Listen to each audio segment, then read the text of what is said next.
iisa ang adhikain at pangarap ng mga OFWs na tulad kong matagal nang naninirahan dito sa ibang bansa.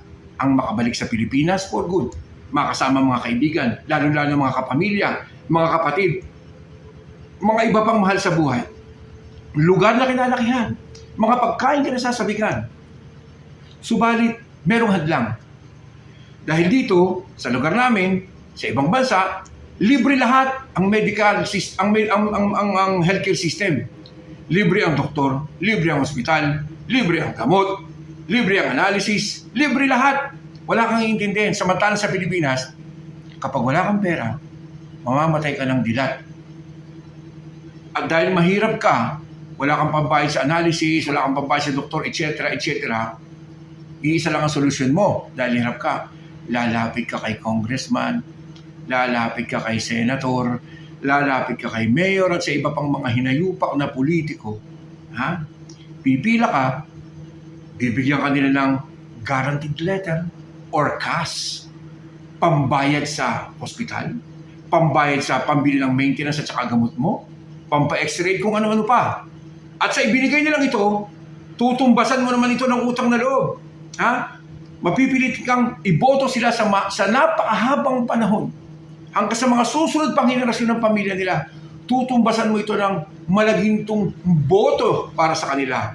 At sila'y mananatili sa pwesto at posisyon na ikaw ay habang panahon na hihingi ng tulong sa kanila. Pipila tuwing panahon ay kayo nangangailangan. Pipila tuwing panahon ay kayo nagigipit sa problemang pangkalusugan. Hindi naman dapat may guaranteed letter. Hindi naman dapat may malasakit center. Ba't kailangan lumapit pa tayo sa malasakit center? Ba't kailangan pumila pa tayo ng guaranteed letter? Pwede namang gumawa ng batas na kung saan direktang inilalaan ang budget pangkalusugan sa Department of Health.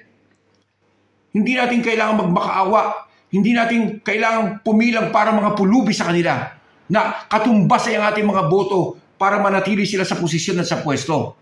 Hindi ba mga kababayan ko? Ha? Wala namang kwenta yung PhilHealth Universal Healthcare na yan.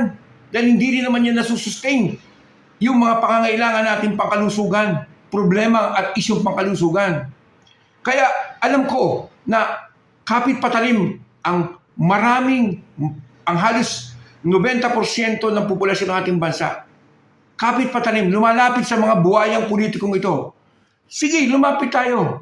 Kung talagang walang-wala na. Pero tandaan ninyo, ang perang ibinibigay nila sa inyo, pera din natin yan. Galing din sa sariling bulsa natin yan bilang mga taxpayer. Buwis yan. Taxpayers money, atin yan. Karapatan natin yan. At hindi dapat tayong tumanaw ng utang na loob. At hindi dapat dumadaan sa kamay nila hindi dapat dumadaan sa kamay nila ang mga pirma, mga sulat at kung ano-ano pang approval para lamang tayo ay mapagamot at mailigtas ang ating mga buhay. Hanggang sa susunod pong episode dito sa Chika Chika with Tambakol. Ciao!